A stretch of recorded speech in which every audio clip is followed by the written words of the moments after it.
Hey traders, Alex is here from Trading Analysis. Let's do a little bit of a market overview this morning. We are heading a little bit lower this morning on the S&P and Nasdaq. And of course, most of the sectors are lower, especially growth sectors compared to value. So let's try to debunk what's going on.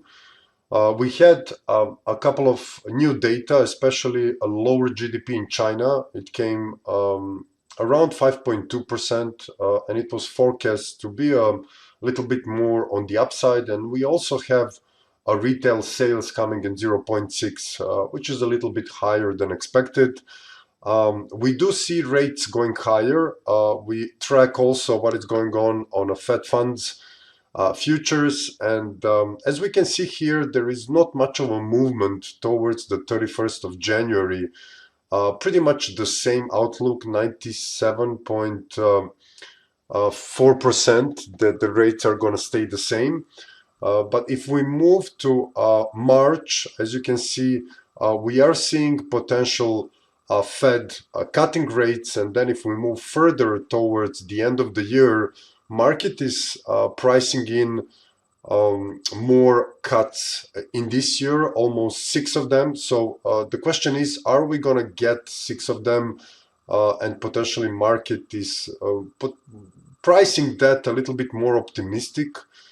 As we see it, maybe we can see 3 to 4 cuts if the inflationary picture stays the same. And for now, we don't see inflation spiking higher. On the contrary, we see inflation going lower. So from that perspective, it is about rates, but we might see today the market is moving potentially because of the external factors, not internal one. We have to mention also the US debt is rising, so that might be of a concern. And let's look technically what is going on. So we have followed the Nasdaq, and we have been bullish for all 2023. And since we do track and derive our analysis from the RRGs, or relative rotation graphs, and also we filtered that through Elliott Wave methodology, we constructed a possible 5-wave move up in the Nasdaq, which we labeled as a blue wave 1, and we are expecting pullback, but we do think potentially there is a little bit more left space on the upside towards this 17,000, 7,500 in Nasdaq. But as you can see, we are seeing a pullback today. So I'm gonna close up a little bit more so you can see what we are looking here, and then I will add a couple of lower degree levels. And if you see here, we have labeled this as a blue wave 1, blue wave 2. So this is the necessary support levels from 16,386 to 16,494. So this will be the area where we would like Nasdaq to hold. This wave 4 in orange, labeled in orange, needs to hold 16,265. And then we have a complete invalidation level of this possible wave count at 16,119.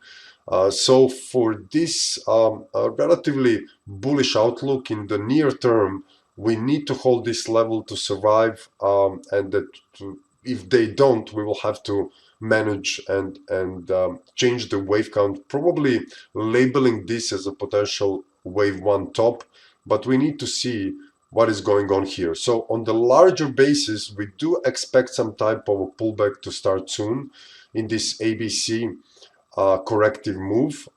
We still don't see a sign of it, so we are waiting to see, are we going to get to these upper levels and then have a confirmation of this hypothesis in a straight 5 ways down, which actually will signify that the bigger correcting move has already started. So let's see what's going on the S&P, which has a similar wave count. So we are looking for still higher levels. If you can see our overall wave count from the beginning of 2000, end of 2022, beginning of 2023, we are still looking for a nice five-wave move development, but we do think that probably we are in the latest stages of this run on the upside. And the same thing we are looking at Nasdaq. Of course, they are pretty much correlated to a degree. We do think that we might see a bigger pullback unfolding towards, let's say, from February up to end of May, June 2024. For the S&P, the wave counting validation levels, which means that we need to hold these levels in attempt to actually keep this bullish wave count, will be first at 4,662.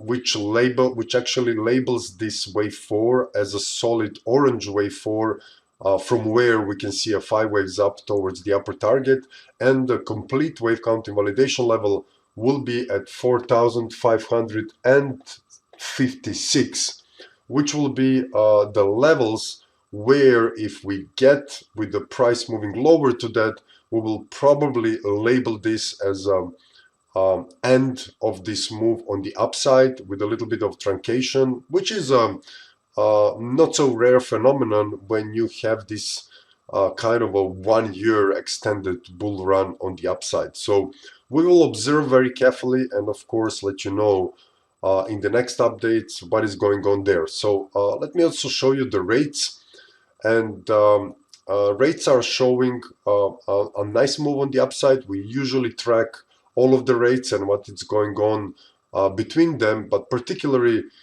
here we're going to look for 10-year US yields, and when the yields are moving higher, of course the price is moving lower, and that affects stocks, especially growth stocks.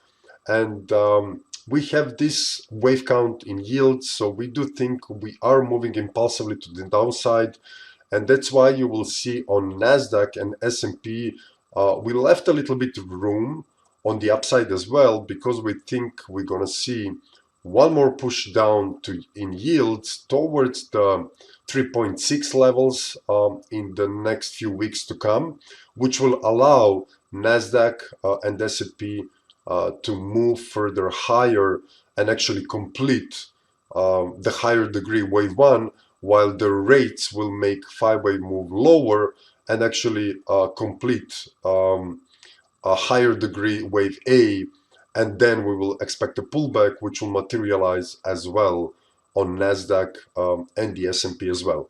So we can also look what's going on the RUT. So let's see what the small caps are doing. Let's see Russell. It's 1.03% lower today. We do expect also in Russell, as you can see, one more move higher. All of that, of course, is correlated. We did see a nice impulsive move on the upside, and the wave counting validation level here will be at 1,770. So that means that we will not like to see this price move below this, because then we will have to change this wave count and look for another interpretation of what's going on here. For now, this wave 4 is completely fine.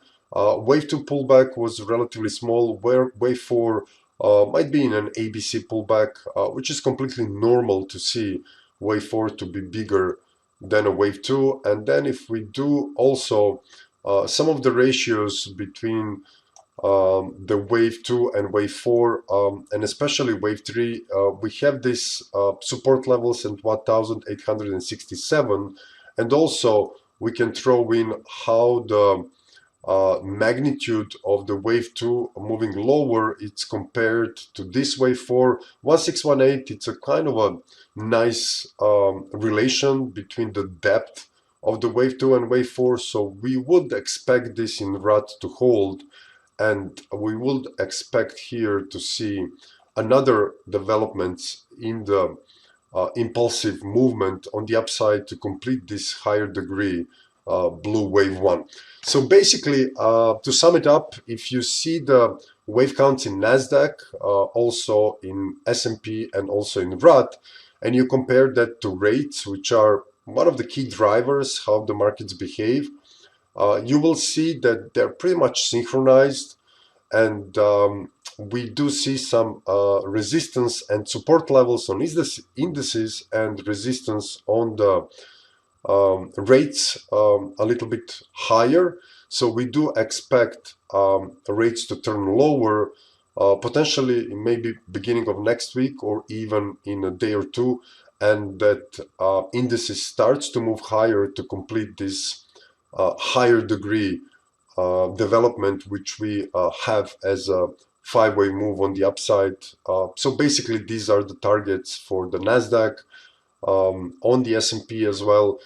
So you can see how this market correlates even technically, and how these wave developments are may give you a clue where to look, where your wave counts are invalidated, and if the support holds and we develop some impulsive structure on the upside, how you can utilize that into your advantage. So thank you guys on the attention. If you want to see more of our work, you can visit us at tradinganalysis.com. We have extensive coverage of indices and stocks using the RRG and Elliott Wave. And you can see lots of other things that we are doing there. So until next update, see you guys. Bye-bye. Hi, it's Todd from tradinganalysis.com. Thanks so much for watching. Listen, my team and I have so much to share with you in terms of our technical analysis, our fundamental analysis, portfolio management tactics, trading in and out, maybe options, sector rotation.